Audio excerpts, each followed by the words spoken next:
Good afternoon and welcome to Lunch Break Live with Tea Party Patriots Action. I'm Bill Pasco, Tea Party Patriots man in Washington, and I am flying solo this week. I'll be giving you both the Washington Report and the call to action. Let's get right to it. The House will come back Tuesday and stay in session through Friday. The Senate will return Monday and may stay in session through Friday. This week in the House will return Tuesday with the first vote set for 6:30 p.m. At that time, the House will consider 8 bills under suspension of the rules. On Wednesday and for the balance of the week, the House will consider 2 bills pursuant to a rule, H.R. 27, the Halt Fentanyl Act, and H.R. 26, the Protecting American Energy Production Act. Last week in the Senate came back on Monday and voted to confirm Scott Bessent to serve as Secretary of the Treasury. Then the Senate voted to end debate on the nomination of Sean Duffy to serve as Secretary of Transportation. On Tuesday, the Senate voted to confirm him to that position. Then, because Senate Democrats chose to block it, the Senate rejected a motion to end debate on the motion to proceed to H.R. 23, the International Court Counterattack Act, a bill to sanction the International Criminal Court for its attack on the government of Israel. On Wednesday, the Senate voted to end debate on the nomination of Lee Zeldin to serve as Administrator of the Environmental Protection Agency. Then the Senate voted to confirm him to that position.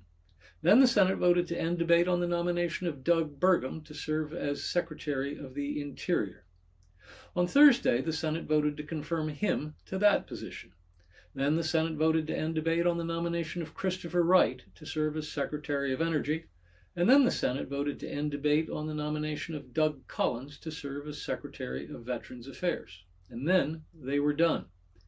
This week in the Senate will return Monday with the first vote set for 5:30 p.m. At that time, the Senate will proceed to 3 roll call votes. The first will be on the motion to proceed to executive session for the consideration of Russell Vogt to be Director of the Office of Management and Budget. The second will be on confirmation of Christopher Wright to serve as Secretary of Energy. And the third will be on a motion to end debate on the nomination of Pam Bondi to serve as Attorney General of the United States.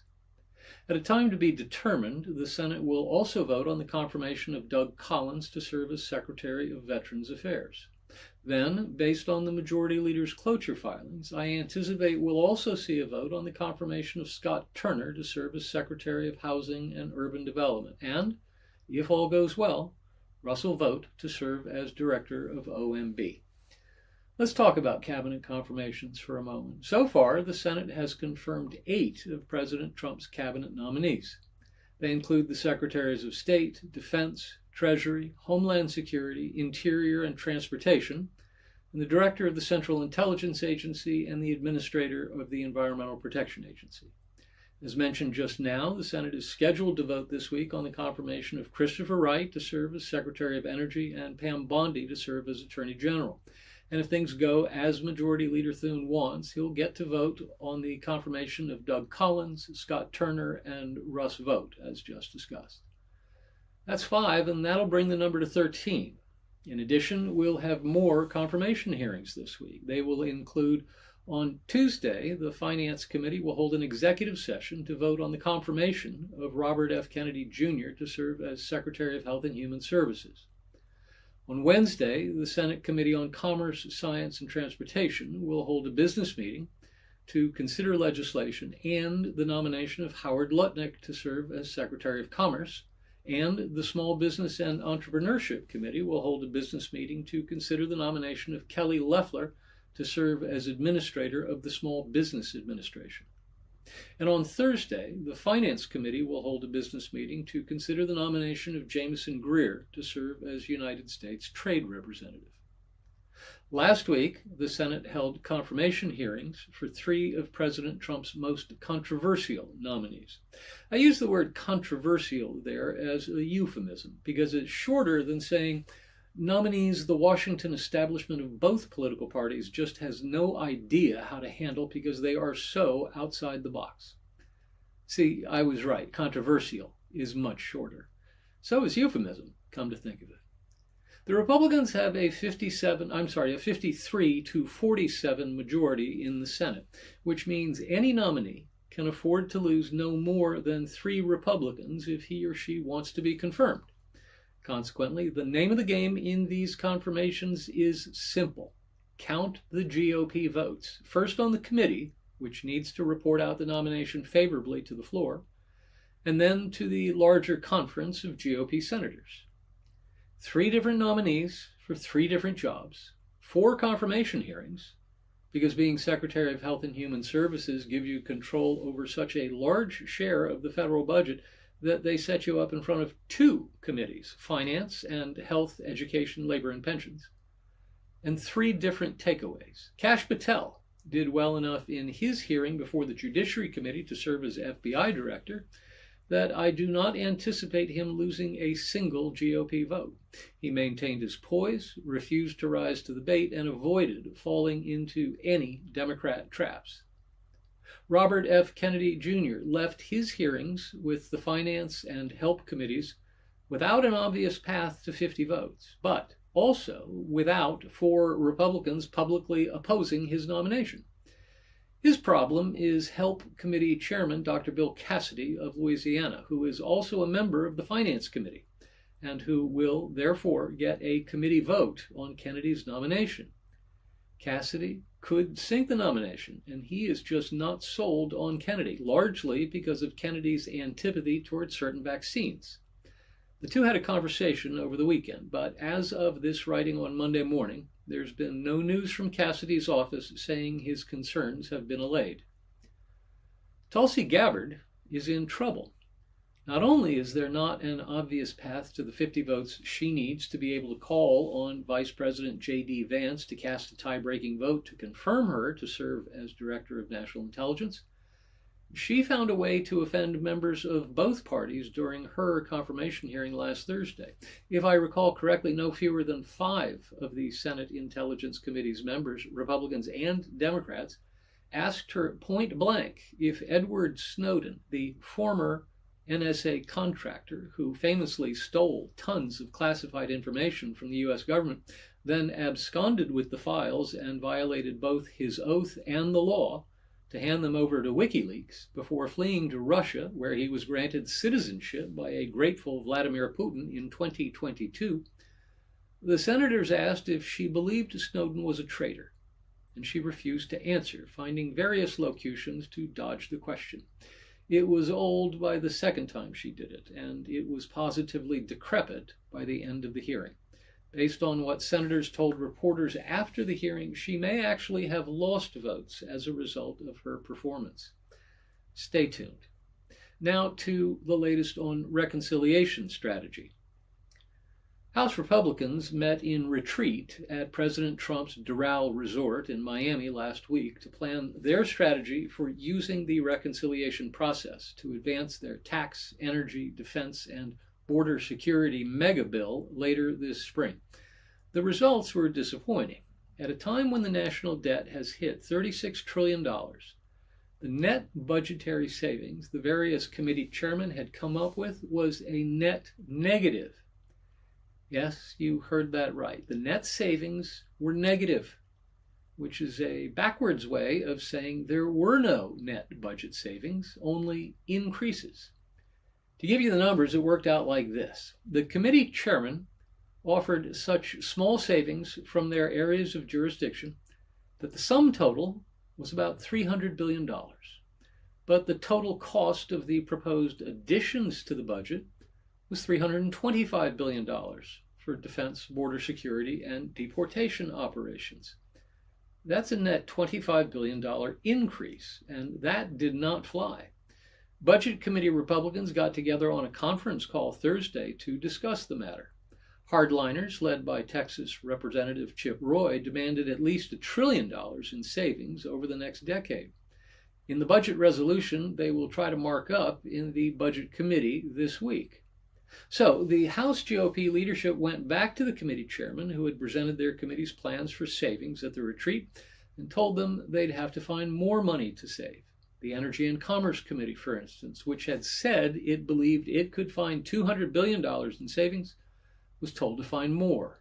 The Agriculture Committee, which had said it thought it could save $50 billion, was told to find $150 billion. In addition, the leadership is likely to include revenue growth projections and possibly even add revenues from President Trump's newly imposed tariffs, which has never been done before. This is a norm-breaking presidency and a norm-breaking president. So why shouldn't they try something that's never been done before?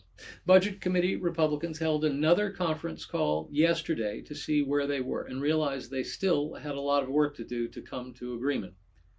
To keep to Speaker Mike Johnson's schedule for moving the reconciliation bill in a timely fashion, the Budget Committee was scheduled to mark up and complete its consideration of the budget resolution this week.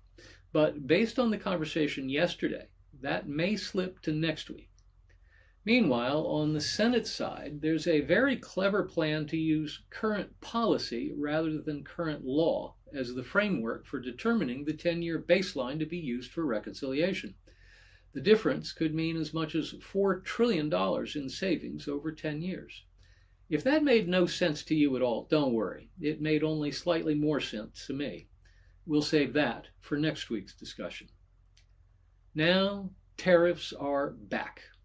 To the surprise of absolutely no one who's read a newspaper over the last several weeks, on Saturday, the White House announced that President Trump had pulled the trigger on imposing new tariffs on Canada, Mexico, and China in an effort to pressure their governments to step up their own activities to curtail illegal immigration into the United States and the importation of the deadly drug fentanyl into the United States. Beginning Tuesday, according to Trump's order, imports from Mexico and Canada will have a 25% tariff added to them, though the tariff on Canadian oil imports will be limited to 10%. Additionally, a 10% tariff will be added to imports from China. Trump had calls scheduled with the Prime Minister of Canada and the President of Mexico for this morning.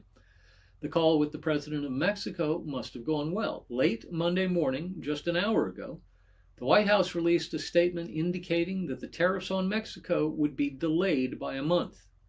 Trump said that the Mexican president had agreed to send 10,000 Mexican troops to the border to help in efforts to stop the flow of illegal immigrants and illegal drugs into the United States. Now to a new J6 investigation. As a former Missouri GOP State Party chair and former head of Phyllis Schlafly's Eagle Forum, Ed Martin is no stranger to tough political fights. I've known and worked with Ed for more than a decade, and I was very pleased when I learned in December that he was slated to join the second Trump administration as Chief of Staff at the Office of Management and Budget. But a few weeks ago, Ed's job prospects took a turn for the better. Right before President Trump was inaugurated, it was announced that rather than helping Russ Vought run the OMB, Ed would be taking over as the interim U.S. Attorney for the District of Columbia. That job puts him in charge of the U.S. Attorney's Office that led the investigations and prosecutions of the January 6 rioters. And in his first week in authority, Ed turned the tables. He's now leading an investigation into the prosecutors themselves to determine if they deliberately overstepped their legal reach by using an obscure post-Enron accounting scandal law to enhance the penalties faced by felonious rioters. Needless to say, the swamp reacted negatively to the news. And that's our Washington report for this week. Now to the call to action. Please visit the front page of our website, teapartypatriots.org, that's teapartypatriots.org, and sign up to support President Trump's nominees and his agenda. You can find a form right there on the front page and use it to join our team of patriots committed to defending individual liberty, shrinking the size and scope of government, and enacting the Make America Great Again agenda. As always, if you want to get in touch with us, just send an email to jenny.beth@teapartypatriots.org. That's jenny.beth@teapartypatriots.org. And if you want me to answer a question on air, just add "for broadcast" to the subject line. Thanks for tuning in. We'll see you next week. Same bat time, same bat channel. Until then, be well and be active.